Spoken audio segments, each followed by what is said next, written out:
Now back with us, is from House Foreign Affairs, Congressman Cory Mills. Okay, Congressman, the protesters, by the way, it's good to see you. The protesters are ignoring Biden. They're not stopping.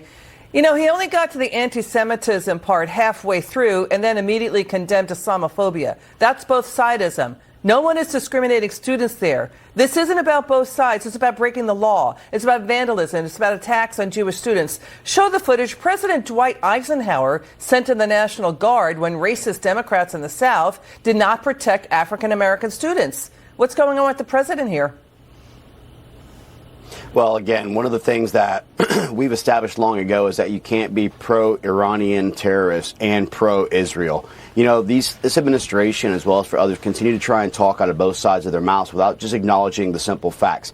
There are Jewish students who are being harassed and intimidated and being prevented from going from their classes, all because of these radicalized groups. And we're now finding out that the majority of these groups aren't even students.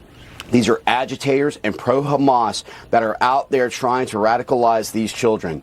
We know for a fact that laws are being broken, whether it be violence, whether it be the idea of what Byron Donalds had said at George Washington University yesterday, where trespassing is going on. But the bottom line is that we cannot permit anti-Semitism. We cannot prevent, this by just saying, oh, well, it's bad, or, oh, well, here we go. We have to enforce laws, Liz. We have to ensure that we show that Congress and everyone else is behind these students and our allies, and that we will not permit anti-Semitism, which is what the anti-Semitic bill was about. And so we can't just stop at loose rhetoric. We need to start taking action and enforcing laws. Yeah, get the DOJ in there. Get civil rights actions. But critics say Biden fears a repeat of the 1968 riots at the D.C. convention in Chicago, but appeasing will incite riots even more. I mean, look at this. Al Sharpton is saying today that Democrats are losing the moral high ground for only talking about the January 6 riots. That's Al Sharpton. Mm-hmm. Terror backers, we are hearing from people on the ground. We're hearing it out of L.A. We're hearing it out of other schools nationwide. We're hearing it here in New York City.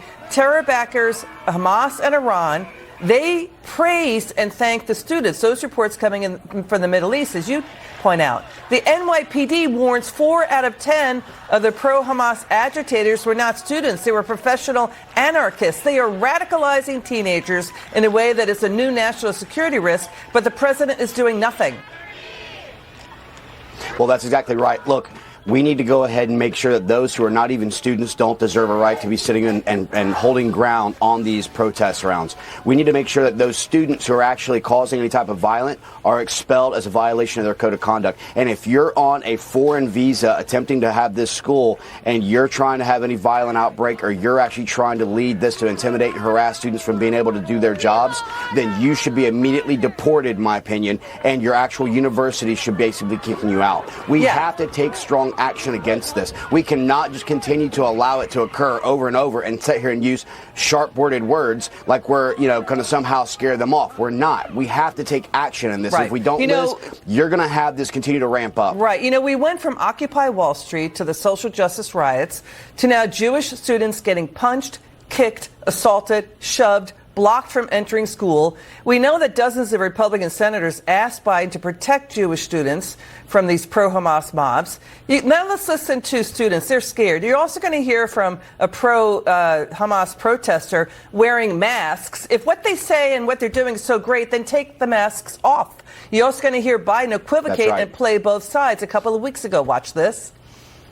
This makes me feel extremely unsafe on campus. We are allowing these students to spread their hatred, their bigotry, and their anti-Semitism. This is a group that is hell-bent on continuing a state of war rather than finding peace. I think it's more than divestment as well. I think given the fact that the University of California is founded on colonialism, it's inherently a violent institution. I've seen at Columbia and other campuses for decades now the radicalization of our youth. These will be the future leaders in America. I think it's a real long-term threat to the United States and to democracies all over the world. Condemn the anti-Semitic protests. That's why I've set up a program to deal with that. I also condemn those who don't understand what's going on with the Palestinians. Okay, again, both sidism. I mean, we're talking about the law being broken. These students are being radicalized. They're being indoctrinated, not educated. Final word. Well, you're seeing the difference between blue states and red states. And if you go back to 2020 during the riots, you remember the city of Chop out in Seattle where they had an autonomous zone that they were allowed to just have lawlessness. That's what these universities are doing when they take no action. We must protect every single student, regardless of your race, your ethnicity, the color of your skin, who are actually just trying to get their education. We have to protect them and make sure they're not intimidated, harassed, and can go to school and actually be allowed to not just peacefully protest, but attend the university without fear and without any retribution whatsoever. Got it. Congressman Cory Mills, good to have you on again.